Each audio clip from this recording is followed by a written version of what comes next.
Hi friends, cooking কুইনের চ্যানেলে আপনাদের সবাইকে স্বাগত। আপনারা প্লিজ আমার চ্যানেলটিকে সাবস্ক্রাইব করে দেবেন এবং ভিডিওটি ভালো লাগলে অবশ্যই একটি লাইক করে দেবেন।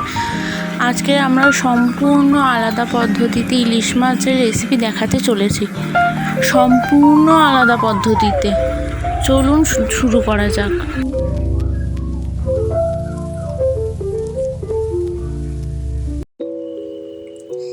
আজকে আমরা একটা রান্না করছি, কাঁচা ইলিশ মাছের রেসিপি করছি। কাঁচা ইলিশ মাছের না ঝাল না ভাপা, এর মাছে একটা দেখুন রান্নার নতুন আইটেমের রান্না, দেখে নিন। এটা হেভি লাগে খেতে, আপনারা খেলে বুঝতে পারবেন। আপনারা দেখুন পদ্ধতিটা। আমরা এই মাছটায় কাঁচা সর্ষের তেল দেবো, রসুন কিছু দেবই না। যেমন ধরুন সর্ষে আর পোস্ত করে বাটা, লঙ্কা গুঁড়ো, হলুদ গুঁড়ো দিয়ে আমি একসাথে মাখাবো। এটা মাছটাকে মাখিয়ে একেবারে কড়াই তেল দিয়ে ডাইরেক্ট চাপিয়ে দেবো। মাছে আমি লবণ দিলাম, লঙ্কা গুঁড়ো, হলুদ গুঁড়ো,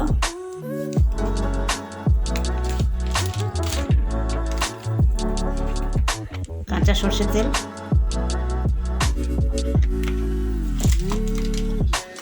সর্ষে আর পোস্ত বাটা সব একসাথেই আমি মাখিয়ে নিচ্ছি। নিয়ে এটা মাখাবো, মাখিয়ে একদম কড়াই অল্প তেল দেবো, দিয়ে কড়াইতে একদম বসিয়ে দিচ্ছি ডাইরেক্ট।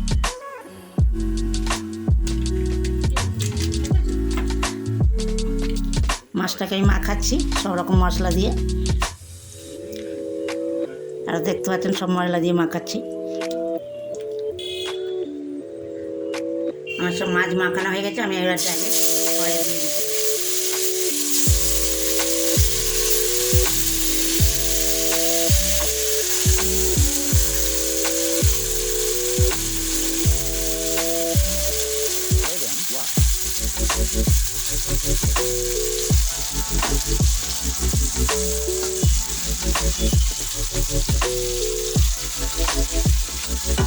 আমি এবারে ওই রকম করতে থাকবে, আমি কম আঁচে দেবো, দিয়ে ঢাকা দিচ্ছি, সিদ্ধ হবে।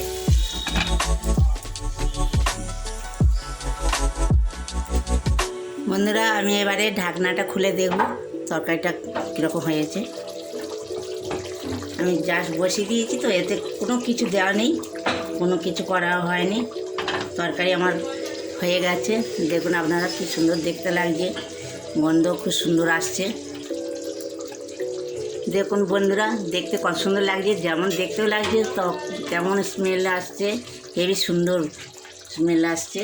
দেখুন কি সুন্দর লাগছে, দেখুন আমার তরকারি একদম হয়ে গেছে, আমি নামিয়ে দিচ্ছি।